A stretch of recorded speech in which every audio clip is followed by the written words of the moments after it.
بسم اللہ الرحمن الرحیم۔ حاتم طائی اور ایک غریب لکھاڑا سینکڑوں برس پہلے عرب کے قبیلے میں حاتم نامی شخص پیدا ہوا۔ وہ اتنا سخی تھا کہ اس کی سخاوت کے قصے دنیا بھر میں مشہور ہوئے۔ اس کے دروازے پر جو شخص بھی آیا اپنی ضرورت پوری کر کے گیا۔ کہتے ہیں کہ اسے اپنی ایک گھوڑے سے بہت پیار تھا۔ گھوڑا بھی اپنے مالک کا بڑا وفادار تھا۔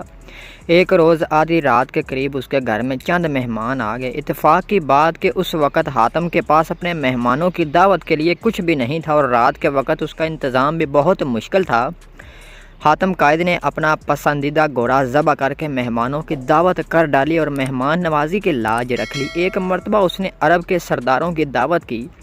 اس روز 40 اونٹ ذبح کیے گئے۔ دعوت ختم ہوئی۔ سردار آپس میں ادھر ادھر کی باتیں کرنے لگے۔ گفتگو حاتم طائی کی سخاوت کے متعلق ہونے لگی۔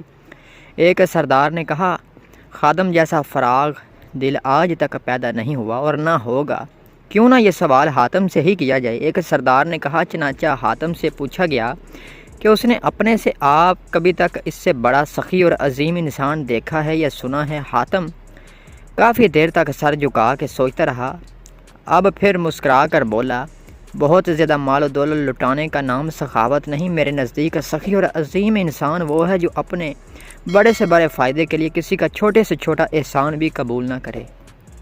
میں نے اپنی زندگی میں ایسا شخص دیکھا جس کا دل میرے دل سے بہت بڑا تھا۔ وہ ضرور کسی ملک کا بادشاہ ہوگا جس کے پاس بہت بڑا خزانہ ہوگا۔ سرداروں نے ایک آواز ہو کر کہا، نہیں دوستو، ایسی کوئی بات نہیں۔ حاتم نے جواب دیا، وہ تو ایک لکھاڑا تھا۔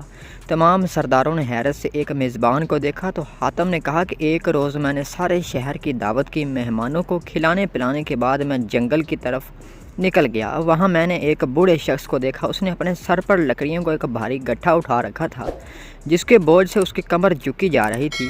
اس کے پھٹے پرانے کپڑے پسینے میں بھیگے ہوئے تھے۔ میں نے ترس کھا کر اس کی مدد کرنے کا فیصلہ کیا اور کہا، بابا جی، میں آپ سے چند باتیں کرنا چاہتا ہوں۔ یہ کہہ کر میں نے اس کے سر سے بوجھ اتارنے کے لیے اپنا ہاتھ بڑھایا تو وہ فوراً پیچھے ہٹ گیا۔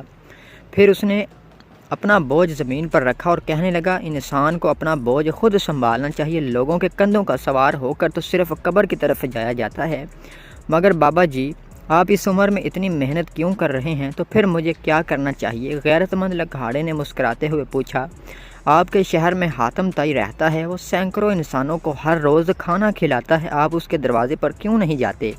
یہ سن کر لکھاڑے نے گھور کر مجھے دیکھا اور بڑی بے نیازی سے کہا، حاتم کے 2 ہاتھ ہیں، خدا نے مجھے بھی 2 ہاتھ ہی عطا فرمائے ہیں۔